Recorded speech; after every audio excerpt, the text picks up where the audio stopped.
playing history tab is an area that you can see all of your members, your golfers, rounds, and sessions. Rounds would pertain to the golf course, and sessions would pertain to your activities, whether it be pickleball or simulator rounds. You'll see all those details here. So let's start at the top left. You'll see when the player was added to the database. You'll see when their last visit was. You'll see their amount of rounds played. You'll see their total loyalty points. Then if you pan down here, you can search by booking ID if you have it. You can obtain that from the T sheet to find a specific ID. So like this first record here, the booking ID is 184617. And you can see this detail here. I'm going to clear this search. And you can also search for a date range. So let's just say I want to see February. I'm going to go back to February.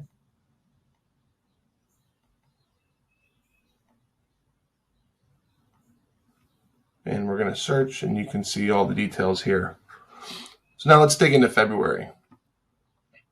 So here's the actual date that the booking was made for. The amount of holes. So you can see here there's a couple 18-hole rounds. Then there's this 0-hole round. This is a 1.5 hour simulator session that was reserved. So that's how you'll know and be able to cite what the activity rounds are. And then there's a 9-hole round down here. So it will break out that detail. And if there's a turn time involved, you'll see the front time and the back time.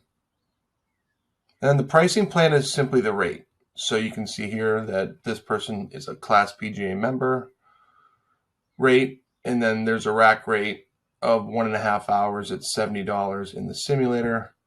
And then if you pan down to the 15th, there's a 1 hour at $53. And then in the next column, you'll see the selling price. So here's $90. $30, and then the $0 class rate for Michael. And then up here, you'll notice there's no selling price for this $70. And that's simply because the next column is whether it's reserved or checked in. So this one's reserved and obviously did not show up. That was a couple months ago. And then the payment status here is pending simply because that was reserved. Now notice here as well, and we'll go over this in the T-sheet training, but you can see here that the checked-in status does not necessarily mean fully paid. This just might mean that we've said this person's here, but just hasn't paid yet. So those are independent of each other, but sometimes will be the same. So checked in and fully paid down here. So a lot of detail here. And lastly, you can export this. And this will download an Excel file. The Purchase History tab has all details for all transactions that have ever been tied to a particular person in your database. In this case, Michael Rollins. His purchase history is fairly extensive. So let's go through step by step how to filter these orders. So you might have a receipt, or you might have details from over here in the sales screen that you want to dig into within Michael. So 578178, this is the database order ID. You might say sales number in other softwares just for verbiage connection there. So I'm just going to type in 578178 and I'm going to hit search. This allows me to pull up this order. I'm going to clear this search out to continue explaining other filters. So now I can choose a start date. So here I'm going to look for, let's look at March transactions. Let's go March. And notice I'm still in April. Just to save a click, we can click on this Friday the 31st. It'll still allow me to search March 31st. So you see 331.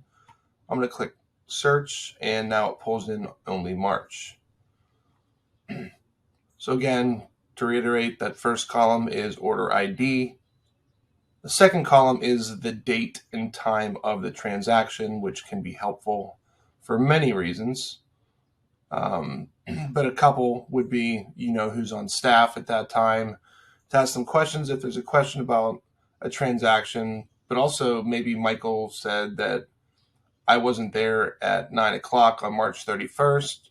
So tying an order to a customer is hugely helpful for a lot of reasons, and throughout this training journey you'll hear many others. Subtotal, tax amount, service charge, grand total, and payment type. I'm going to go through all these columns now. So the subtotal is the amount before tax, and then the tax amount gets added to that.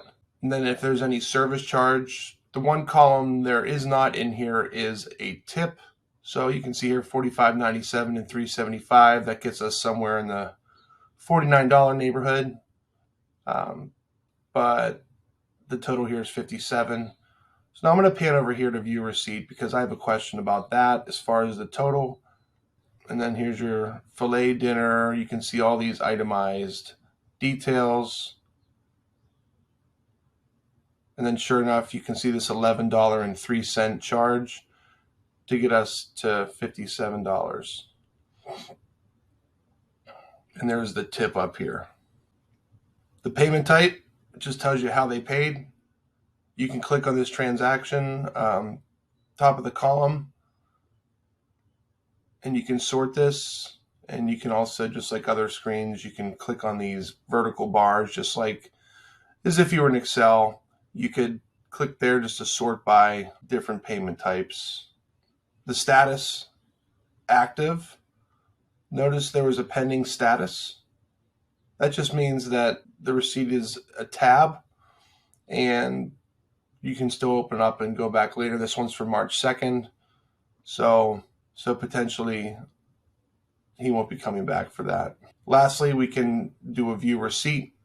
And view receipt, we'll go over this receipt in more detail, but just know that this is just another area you can find the sale. And if you know it's for a specific person, it's better just to go right to here, purchase history, and pull up the details.